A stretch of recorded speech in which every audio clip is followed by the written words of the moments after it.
Bonjour, je suis Marcelin Zunon, associé au cabinet Mondon Conseil International. Je suis expert comptable diplômé, membre du Conseil de l'Ordre des experts comptables de Côte d'Ivoire. Je suis également double président des commissions des études techniques et diligence et déontologie de l'Ordre des experts comptables. Je suis également membre du Conseil national de comptabilité.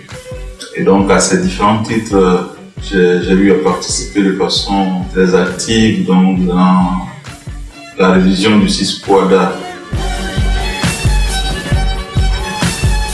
Alors, ce qu'il faut déjà noter, il faut que cette révision intervient après une vingtaine d'années, donc du précédent référentiel comptable, et cette révision ambitionne de converger vers les normes internationales, en particulier les normes IFRS. Vraiment, en ce qui concerne les états financiers, il y a un changement notable aussi bien dans le fond que dans la forme. Par exemple, le bilan qu'on avait sur 4 pages, désormais on l'aura sur 1 ou 2 pages. Le compte des résultats, on l'aura désormais sur une seule page, contrairement à 4 pages précédemment. Le TAFIR qui tenait sur 4 pages a été remplacé par le tableau des flux de trésorerie qui tient désormais sur une seule page.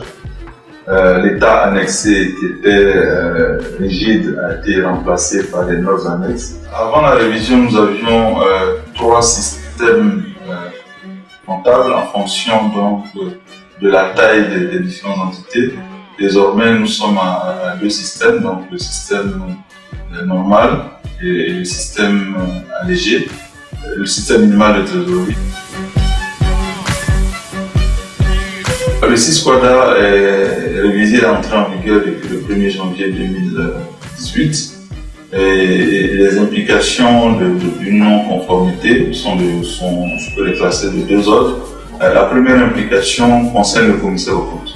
Le commissaire aux comptes ou l'auditeur qui certifie conformément au CIS-QUADA révisé. Si l'entité n'a pas pu basculer au CIS-QUADA révisé, évidemment, ces comptes ne sont pas certifiés.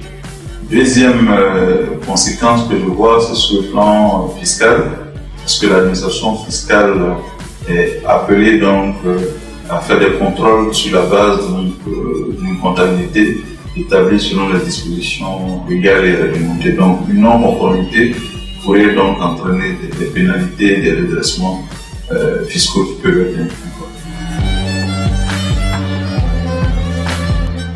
Le premier conseil, c'est qu'il se forme aux nouvelles dispositions, donc qu'il s'inscrive aux différentes sessions de formation qui sont organisées par les experts comptables, en particulier les formations organisées par le cabinet Mondon Conseil International.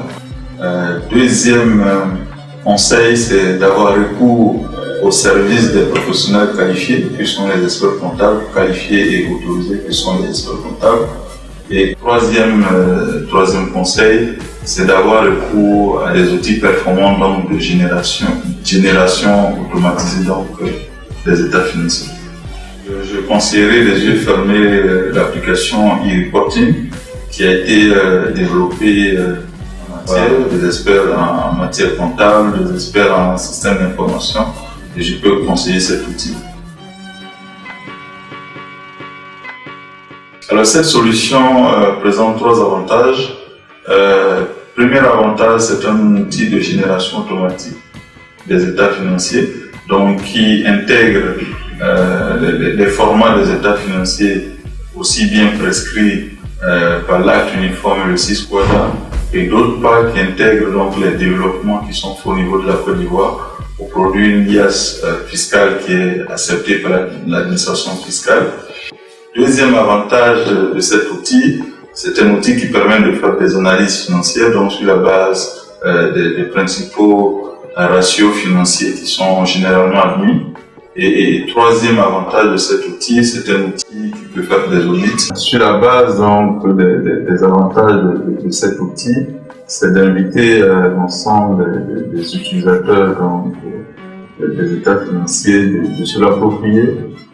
Parce que je reste convaincu que c'est un outil qui leur permettra de monter en efficacité, en efficience. Pour avoir animé plusieurs sessions de formation sur le CIS-QUADA révisé, je sais mesurer la crainte dans les entreprises concernant donc l'élaboration et la préparation des états financiers. Et je reste convaincu que l'outil e-reporting pourra les y aider. Et après une analyse sur ce qui existe sur le marché, je peux, sans risque de me tromper, dire que l'outil e-reporting constitue l'un des meilleurs, sinon le meilleur sur la place.